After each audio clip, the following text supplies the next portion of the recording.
નમસ્કાર દર્શક મિત્રો, હું છું બાબા સૈયદ. વિજાપુરની ખબરમાં આપનું સ્વાગત છે. વિજાપુરના ભાવસોર ગામના સંઘર્ષ યુવકને મળશે પાકું ઘર. ખજૂરભાઈ ઉર્ફે નીતિનભાઈ જાનીએ લીધી પહેલ. સમાચાર વિગતવાર જાય તો સોશિયલ મીડિયા પર સ્ટાર અને સેવાભાવી ખજૂરભાઈ ઉર્ફે નીતિન જાની આજે સાંજે વિજાપુર સ્થિત સુજલામ સિટી ખાતે તેમના મિત્ર અશોકભાઈ બારોટના ઘરે મુલાકાતે આવી પહોંચ્યા હતા. વિજાપુર આવવાનું કારણ જણાવતા નીતિનભાઈ જાનીએ વિજાપુરની ખબરને કહ્યું હતું કે વિજાપુર તાલુકાના ભાવસોર ગામના 18 વર્ષીય સમીર પરમારની વ્યથા સાંભળીને તેમનું દિલ દ્રવી ઉઠ્યું હતું અને મદદ માટે દોડી આવ્યા છે. સમીરની માતા છેલ્લા ઘણા સમયથી પેરાલિસિસથી પીડાય છે અને છેલ્લા 12 વર્ષથી સમીર અને તેના પિતા માતાની સેવા ચાકરી કરી રહ્યા છે. પરિવારનું ગુજરાન ચલાવવા માટે પુત્ર સમીર વિજાપુર બહાર હોસ્પિટલમાં સામાન્ય પગારથી નોકરી કરે છે. રોજના 80 કિલોમીટરનું અપડાઉન કરતા સમીરના પગારના અડધી રકમ તો માત્ર મુસાફરી ભાડામાં જ ખર્ચાઈ જાય છે.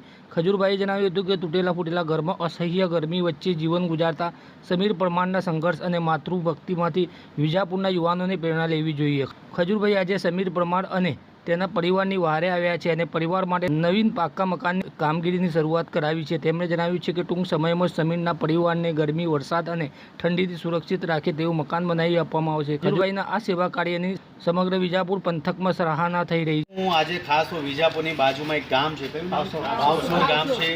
એ ભાવસોર ગામમાં સમીર પરમાર નામનો એક દીકરો છે, 18 વર્ષનો છે, જેમના મમ્મી છેલ્લા 12 વર્ષથી પેરાલાઇઝ છે, બેડમાંથી ઊભા નથી થઈ શકતા. અને એ સમીરભાઈના ફાધર અને સમીરભાઈ પોતે આ બંને પરમાર પરિવારના બે બાપ દીકરો છે, જે પોતાની ઘરવાળી અને પોતાની માની છેલ્લા 12 વર્ષથી સેવા કરે છે. સમીર હોસ્પિટલની અંદર કામ કરે, સંકુજ હોસ્પિટલમાં 9,000 રૂપિયાની સામાન્ય નોકરી કરે છે, જેમાં બિચારો અપડાઉન કરે છે. 40 કિલોમીટર આવવાનું, 40 કિલોમીટર જવાનું, અને એમાં 3-4 હજાર રૂપિયાનો એનો પાસ હોય છે. એટલે માત્ર ખાલી 4-5 હજાર રૂપિયા એની પાસે મહિનાના વધે છે ને એ 5,000 રૂપિયામાંથી એની માની સેવા કરે છે. એટલે વિજાપુરના જે નાના આ જે લોકોને કંઈક કરવું છે, એવા બાળકોને આ સમીર પાસેથી કંઈ શીખવું જોઈએ કે જે એની માની સેવા કરે છે.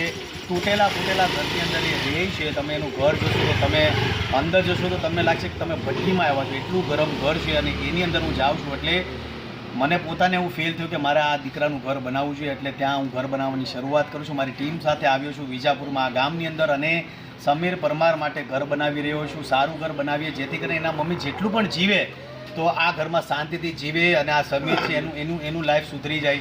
બસ આવી જ રીતના બસ સારું કામ કરતા રહો.